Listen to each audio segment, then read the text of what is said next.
Pour mon nouvel avion, le Skywalker, c'est un avion dédié au FPV, donc un avion sans train d'atterrissage. J'ai acheté un stabilisateur 3 axes, donc qui n'est pas vraiment onéreux et qui permet sur demande, puisqu'il est déconnectable à volonté par l'intermédiaire d'un interrupteur de votre radio. Donc il est déconnectable et l'on peut soit le mettre en marche, soit le mettre inactif. Pour le décollage et l'atterrissage éventuellement, on va le mettre inactif et en vol pour éviter les secousses. Donc ce petit appareil est vendu malheureusement sans notice, mais c'est généralement le cas chez les Chinois. Donc je vais essayer de vous guider un petit peu pour le branchement. Donc la première chose à savoir, c'est que cet appareil doit être connecté à votre récepteur avec une longueur de câble minimum. Donc en même temps, j'ai acheté des rallonges cerveau. Alors attention, il faut des rallonges mâle. Elles font 10 cm. Ça permet donc de positionner le stabilisateur le plus près possible du récepteur radio. Là c'est un récepteur orange également de chez HK, bien connu des modélistes. Ce boîtier est constitué donc de deux parties, une partie entrée et une partie sortie. Donc il faut savoir que les sorties, c'est la partie en haut. Donc il y a aileron L, c'est-à-dire gauche, aileron, c'est le stabilisateur, RUD, c'est la dérive, et aileron R, c'est l'aileron de droite. Concernant les connexions, donc toute la partie sortie c'est les connexions qui partent vers l'avion, vers les commandes directement, les commandes des avions, de l'avion. Donc blanc à gauche, rouge toujours au centre et noir à droite. Donc signal à gauche, d'accord. La partie basse du stabilisateur, donc c'est la partie qui sera reliée directement au récepteur radio. Donc pareil, le marron ou le noir à droite, rouge au centre, jaune ou blanc à gauche.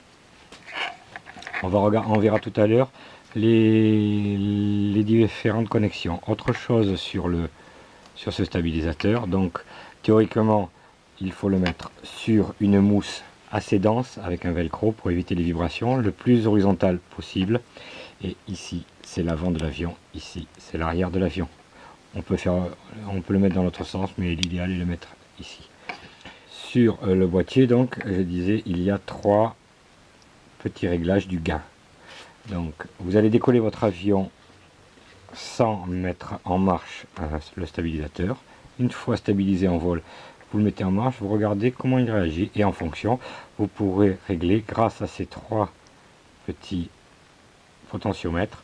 Donc, il faut prendre soin de garder toujours accessible ce petit boîtier. S'il est au fond de l'avion, il faudra tout démonter pour régler. Donc l'idéal c'est de le mettre au-dessus de l'avion ou près d'une trappe à accès direct. Donc YAW, c'est pour régler le lacet, pitch au centre, c'est pour régler le tangage, et roll, c'est pour régler le roulis. Vous avez également ici une série d'inverseurs. Donc moi, dans ma configuration avion, j'ai pris soin de mettre la première pinoche à gauche, toutes les autres à droite. Donc dans l'ordre, je vous les donne, il y a aux, contrôle ou gyro, rudder, aileron, V-tail ou delta, pardon. Donc reverse à gauche, normal à droite. Le seul que j'ai mis en reverse, c'est le premier, ce qui me permet d'avoir accès aux marches arrêt de ce petit stabilisateur. Il y a aussi un voyant de marche arrêt lorsque vous l'avez connecté. On va passer maintenant à la connexion. Donc on va commencer par les sorties. Les sorties, alors moi dans ma configuration, j'ai 2 cerveaux d'aileron, un cerveau droit, un cerveau gauche.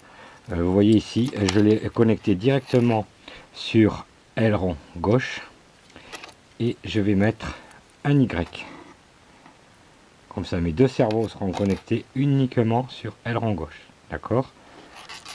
Ensuite, je connecte donc la profondeur et la dérive sur les correspondants.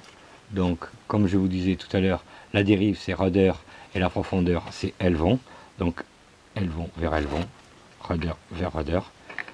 Voilà pour les sorties. Maintenant, on va passer à la partie TX. Donc, grâce aux petites rallonges, tout simple, aileron, je vais le mettre ici sur la voie 1.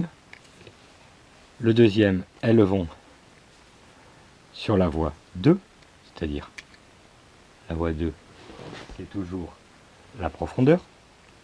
Ensuite, rudder, qui est la dérive, on la met sur la voie 4. Et prendre soin pour avoir le marche-arrêt et une alimentation intégrée. Donc l'auxiliaire, ici, vous allez le raccorder sur une voie libre. Moi j'ai pris la voie 5 de mon récepteur, puisque je n'ai pas de train d'atterrissage. La voie 5 généralement c'est la voie affectée au train d'atterrissage. Donc ça me permettra avec mon bouton type train d'atterrissage on-off de mettre en marche ou déconnecter le stabilisateur. Voilà, le plan en détail sera sur le site qui s'affichera à la fin de cette vidéo.